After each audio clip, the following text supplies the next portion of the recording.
The next speaker for the National Symposium today is our beloved Medical Superintendent, Dr. Naveen GH. He would be enlightening us with the topic Management of COVID-19 by Naturopathy and Yoga.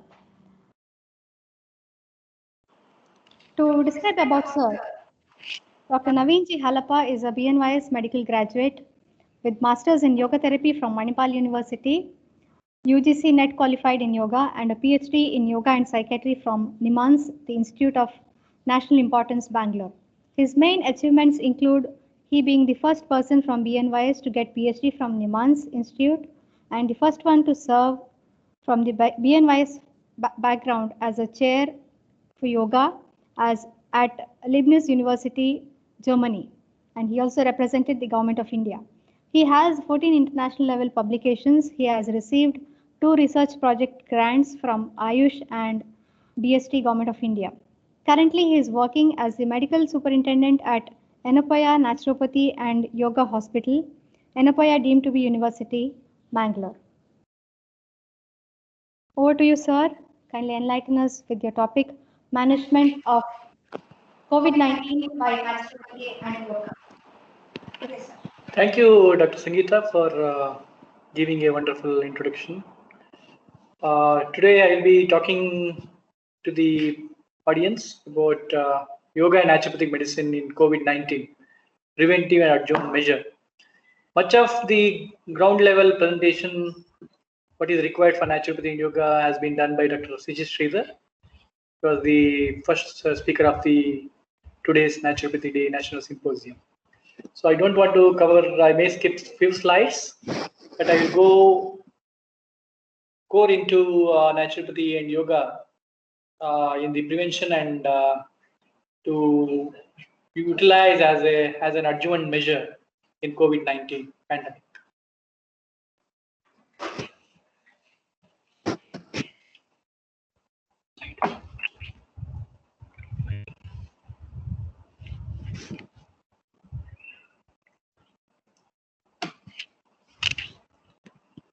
Yeah, so I will be talking about the introduction about COVID-19, which all of you are aware of. Introduction to yoga and naturopathic medicine in brief, and rationale for the use of yoga and naturopathy in COVID-19, and top 25 tips which I thought which could be useful as a preventive measure, as an adjuvant measure, along with conventional medicine to manage COVID-19. So current status of evidence in these areas, though it is a new medical condition, we have some evidence and some indirect evidence where we could suggest yoga and naturopathic medicine could be an evidence-based medicine which is available, and summary of findings and conclusions.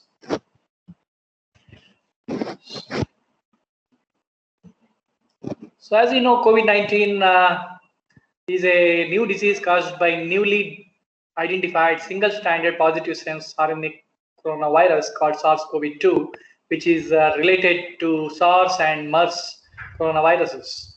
So signs and symptoms which you know, which is like a flu-like symptoms that worsen with fever.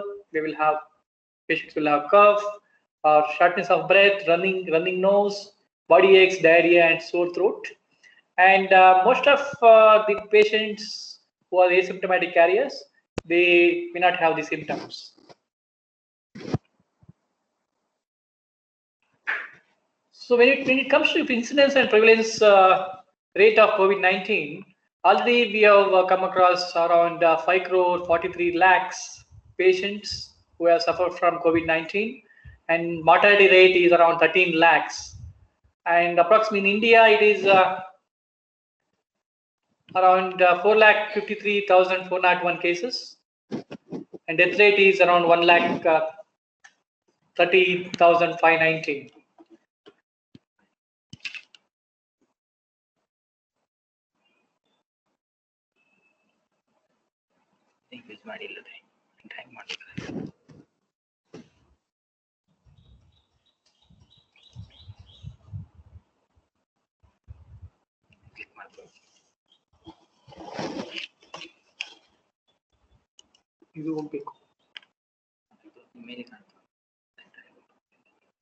Okay, there's some disturbances.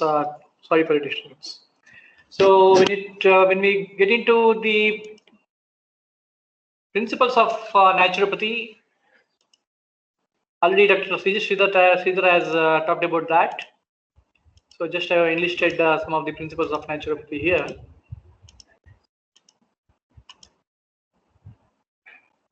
So expectation from naturopathy consultation. So we have a wide range of naturopathy and yoga treatment modalities. Interestingly, most of these treatment modalities are evidence-based. And this very interesting slide where we know that Hippocrates is the father of modern medicine, and he is also a he's a father of modern naturopathy also as well. This is where we have the common aspect between conventional medicine and naturopathy. So he has given the concept of vitalism. You could see the different mood states of an individual. So what is very important is we have to balance the 5 great elements according to naturopathy. Don't want to go in detail about this. So in general, if you talk about health, depends upon all these 5 aspects. What kind of diet which you take, how do you think, whether you think positively, makes a lot of sense. And whether you do yoga and exercise, both are very, very important. And how you are leading your lifestyle from morning to evening, and even how you are relaxed from within. So these things which help to maintain optimum health of an individual. So the current trend is to improve, to optimize the immune response, not increasing the immunity, which is a wrong statement which has been used after this COVID-19 has become a pandemic across the globe. So what is very important is we have to optimize the immunity. So this is one of the talking point where Ayush system of medicine, it may be Ayurveda, or Yoga and Naturopathy, or Unani, or Siddha, Homeopathy, which has a common bond, where we can improve the immunity, can optimize the immunity in the individual. So any delay in the onset of the production of antibodies, which commonly we see in comorbid medical conditions like diabetes mellitus or hypertension or any other kidney renal conditions, where the production of antibodies, it will take a longer time, and prolonging the inflammation which happens in these cases. That is the reason why comorbid conditions patients, they are more vulnerable to COVID-19. So inflammation is very, very important as a repair mechanism, natural repair mechanism. However, the prolonged inflammation, which is the one which is going to cause more problem to us. So therefore, it is imperative to optimize the immune response and not to boost the immunity, because over immune response also will cause problem, like cytokines storm, which we know, which is very much common in COVID patients who have been hospitalized, those who are with ventilator. So we need to be self-reliant on our innate and adaptive immune responses. So innate responses can be more when we have the immunity at the birth, and how our the pregnant mother immunity that will percolate into the child. So adaptive immunity, where we can improve during the lifestyle. So what influences the immunity? All these aspects which influences immunity, like nutrition and diet, what kind of diet which you take, environmental stimulation, surrounding environment, learning, how you are going to learn, how you are having social contact, exercise, yoga, and relaxation. Even maybe some other aspects also as well, which influences the, optimizes the immunity. So let me go with top 25 tips where we can help to prevent COVID-19. The gold standard as per the government guidelines is social distancing and hygienic measures which we need to take. This is very, very top important aspect to prevent the COVID-19 and to reduce the transmission of viruses.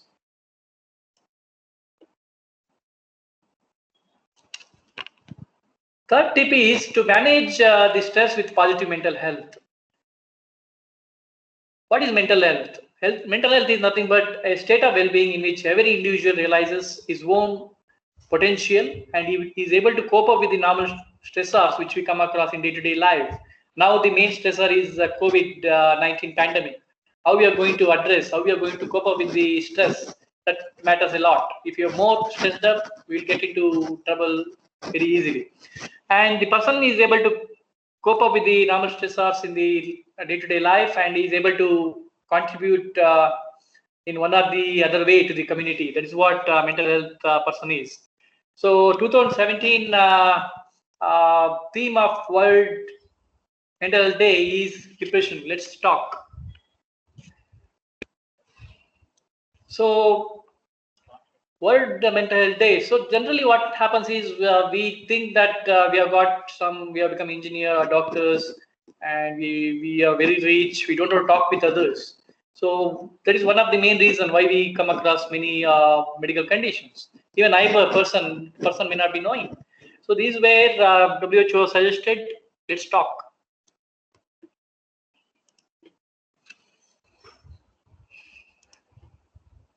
So this was a study which was done in Enhance, so is part of my PhD thesis also as well, where though it is not directly related to COVID-19 depression scores, but we can correlate this with the COVID-19, because COVID-19 patients would suffer from depression and anxiety and other psychiatric issues.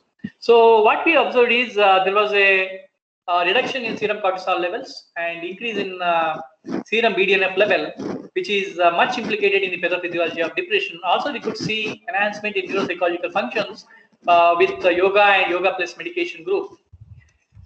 So this was published in a very good journal. And cortisol level, which you could see here, the drop in cortisol levels, which is the stress marker. Whenever the person would have prolonged stress or acute stress, the cortisol level will tend to increase.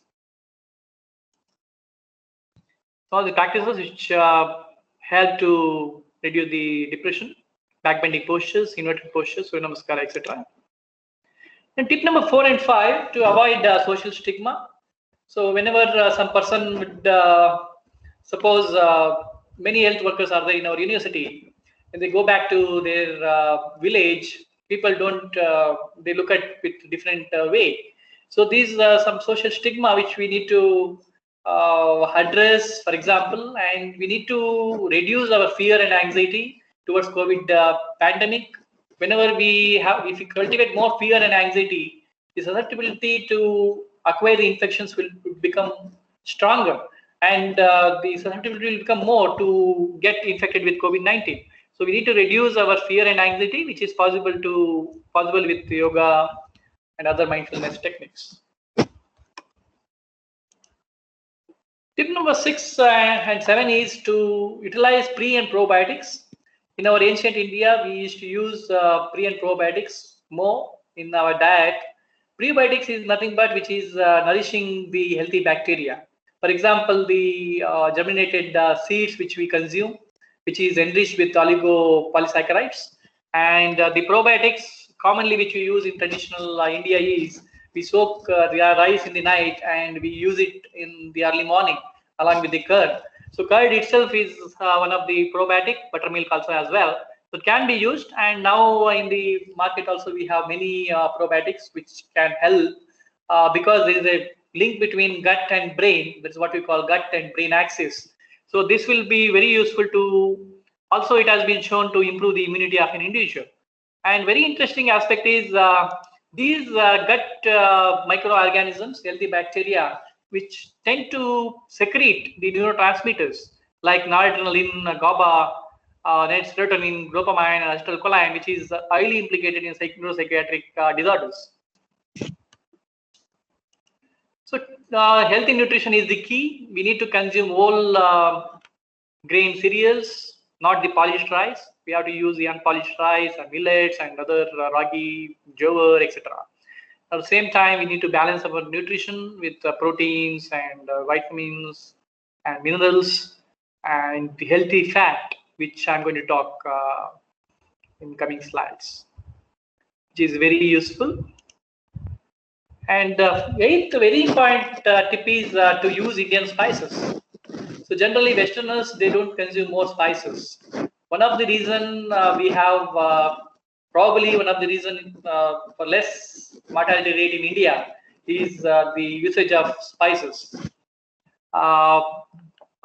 More particularly the turmeric, which is very important, which is a potent inhibitor of NLRP3 inflammasome, which is very important in the secretion of cytokines, pro-inflammatory cytokines. So garlic, which has a content allicin, which acts as a virucidal agent and which enhances the pathogen attacking activity of T cells, neutrophils, and macrophages. And ginger is one more important spice which we can use as an antimicrobial activity due to the presence of gingerol. Peppermint also very important spice with pepper which we use, which possesses antiviral activity, which may be attributed to the presence of more polyphenols in that. Licorice, which we commonly call ishtimadu or jeshamadu, which contains glycyrrhizin, which induces interference, which cause significant antiviral activity. Glycerin was shown to directly inhibit the growth of several DNA and RNA related viruses, cell cultures. Tip number 9 is vegetables and fruits. See, we know that there were grapes, which contains, which is a very important antioxidant, which contains resveratrol, and quercetin, which is more commonly found in onion, broccoli, cherries, grapes, and citrus fruits, are the potent inhibitors of NLRP3 inflammasome, which we discussed earlier, which is responsible for the cytokine storm, which you commonly see in susceptible COVID individuals.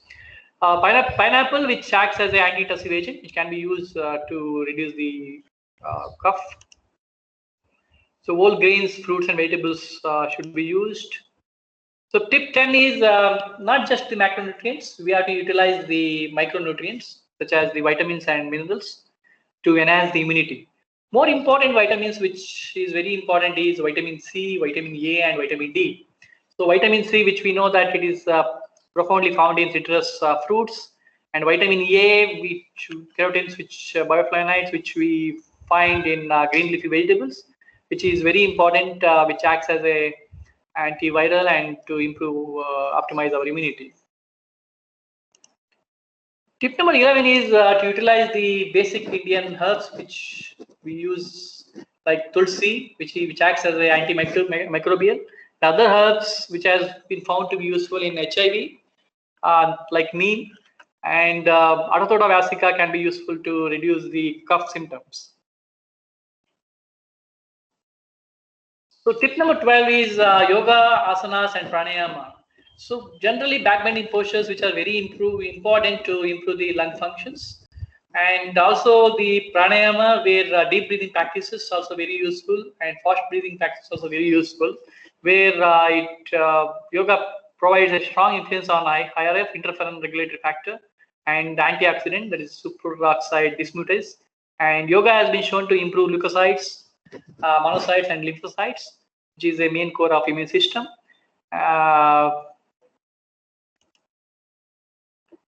Breathing exercises and pranayama, the recent study which was done in COVID patients, as we know, it is not easy to wear the mask for when you go out. So generally, when we think about if it is a overcrowd, it is always mandatory to use. But if you're going in a very, though it is airborne, which I believe, we need to optimize our immunity with natural lifestyle. So if we have, there are some exceptions like comorbid medical conditions or geriatric population. We should not use mask for long, unless you are working in the hospital with the COVID patients or in the hospital settings.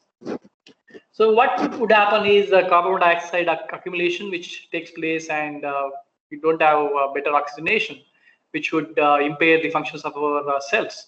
So what they could see is the perceived exertion level was reduced after the practice of these breathing exercises like Anulom Vilom Pranayama and some other practices where they used diaphragmatic breathing exercises. It reduced the physical exertion which we come across after wearing the mask. So one more very important aspect in yoga is Yogic Kriyas, that is tip number 3, Jalaneti, which helps in preventing and managing upper respiratory tract infections. Why it will help? Because it will improve the mucociliary clearance, which is one of the main defense system which we have in the respiratory system, which try to expel the invading foreign body to the external environment. So, and also Kriyas will help to thin the mucus and decreases the local inflammation, which help to which is very, very important. The person has to do regularly, at least for 2 to 3 times if you want to reduce the transmission and to prevent the COVID. Other kriyas like hypotonic saline nasal irrigation is one of the research study which was done, and along with gargling, where they could see the duration of coronavirus upper respiratory tract infection was reduced for almost 2.5 days, and also symptom score has been reduced, and the medication usage was reduced with this. The steam inhalation also very important aspect which you can use in COVID-19 management. And meditation, which is very important because melatonin level has been increased after the practice of meditation. Why melatonin is important? Because melatonin would improve if you have a better sleep quality, and it is very important in tissue regeneration and tissue repair. So, and even it has a role in inflammation as well. So meditation increases growth factors, and meditation has been observed to improve the cortical thickness to improve your cognitive functions. Cortical thickness. So they have used meditation and yoga practice as a potential adjuvant treatment of SARS-CoV-2 infection and COVID-19. Concept of this, I just skipped this slide due to shortage of time. Tip number 15 is cultivation and reinforcing positive attitude. So this makes a lot of sense because our white blood cells level can increase if you are more positive. And here you could observe increased secretory immunoglobulin A function, natural killer cell activity, and cell-mediated immunity than those who are pessimists when we compare with the optimists. Tip number 16 is to improve our sleep quality. As I discussed, melatonin level is very, very important. When we have adequate sleep, melatonin level can be improved. And many of us would do mistake. We use the bed light while we sleep. This won't help us to improve our melatonin levels. So the sleep quality in terms of NREM sleep, non-rapid eye movement sleep, this is a deep sleep, which you tend to improve with the practice of yoga and meditation and other naturopathic lifestyle interventions. It improves the immunity as well. Tip number 17, sunbath. Sunbath is very important, which has been used as a therapy in naturopathy. Vitamin D, which can induce catalycidins and defensins, which have a property to lower the viral replication rates and reduce the concentration of pro-inflammatory cytokines. And UV rays generally, which is very, very important, which we can expose to the sun between 10 to 2 p.m. is the ideal time for 20 to 30 minutes. So avoid the sunscreen, which would reduce the absorption of vitamin D. Magnetotherapy. So magnetic fields has been shown to improve the immune system by even it will increase the pH. So alkaline tea, which is one of the important management criteria for naturopathy treatment guidelines. So acupressure, tip number 19. And superfoods is very, very important. We need to use more fruits and vegetable salad. Green foods like seaweeds, like spirulina, blue-green algae, wheatgrass can be used. Nuts like walnuts and almonds are very, very important. Walnuts, which is enriched with omega-3 fatty acids. And sprouts, alfalfa particularly, which has most of the amino acids. Whole grains, fermented foods, which we discussed, and cholesterol, which we all know that which enhances our innate immunity. And coconut, which has been widely used right now, which has a lot of evidence to improve our immunity and to reduce the inflammation. Regular tip number 21 is regular moderate exercise is very, very important. See, many of us think that exercise would stimulate the sympathetic nervous system functions. So we need to think properly here, because if we do unaccustomed exercise or overtraining, or that will leads to irregular exercise, that will lead to the production of pro-inflammatory cytokines. Otherwise, if you do exercise, moderate exercise, and with regularity, that would decrease pro-inflammatory cytokines. These were the difference between how we need to think. So tip number 22 is to restrict excess calories. As we know, during lockdown, most of the software engineers and other professionals have been sitting at home and they have been working. So the tendency is the family members would try to give us more food at different intervals. So we tend to develop the binge eating habit. So this will enhances the susceptibility to get the medical conditions like obesity or diabetes mellitus.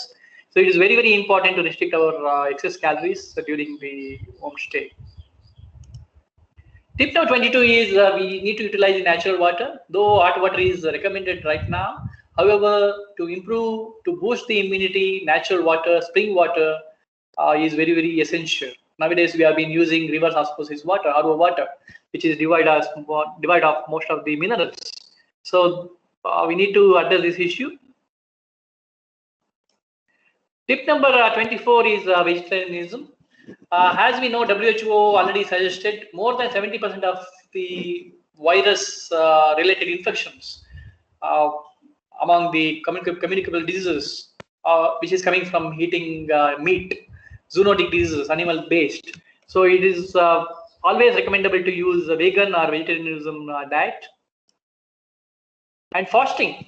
Periodic fasting is not advisable in COVID-19 because there is some evidence that where bacterial infection, fasting has been shown to be useful, but viral infections, periodic fasting has not been found to be useful. So, however, you can switch on to either intermittent fasting, where we have 16-hour window period, 8 hours is the window period where you are going to consume the food, and 16 hours you are going to fast. This will help to reduce the oxidative stress and inflammation, which is key in the management of COVID-19. And weekly once fasting also can be recommendable. Tip number 25. So it's a very, very interesting aspect. This aspect is microbial exposure during early life, which gives us to less incidence and prevalence of communicable diseases. Why? Because India, we have many slum areas, densely populated Indian people who are residing in different cities and villages. So we don't have the proper environment influences also, like pollution, and we don't get proper water, pure water. And what we observed is the death rate has been less in India compared to other countries like USA or Germany. When I was in Europe, I never came across cough or cold or fever. The reason is we are not exposed to much microbes there, but here we are exposed to microbes that will make us to be more stronger with our adaptive and innate immunity. So CCRVN has done recent study which showed to improve the sleep quality and quality of life, reduction of stress in COVID patients. This CCRVN pilot project.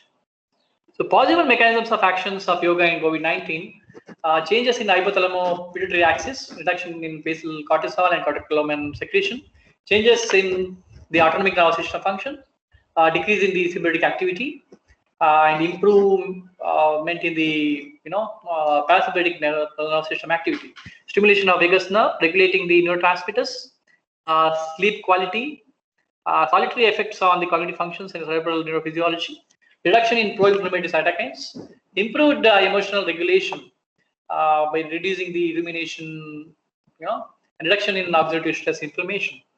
These where yoga and naturopathy could be useful in COVID-19. Take-home message is to expose ourselves to sunlight for 15 to 20 minutes every day within between 10 and 2 p.m. where UVB rays are more prevalent.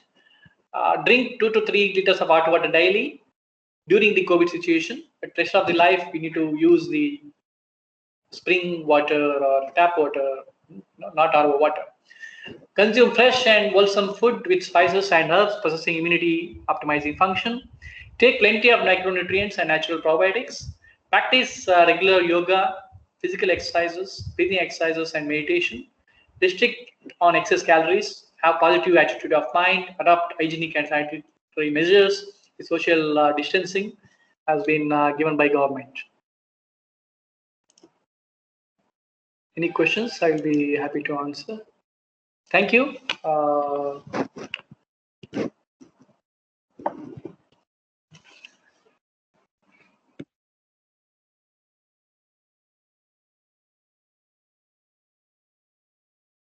Questions?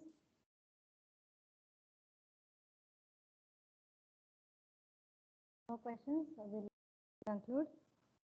Thank you, Dr. Naveen J. for your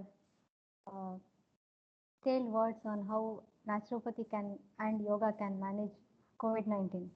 Thank you, sir. With this, we come to the end of the National Symposium.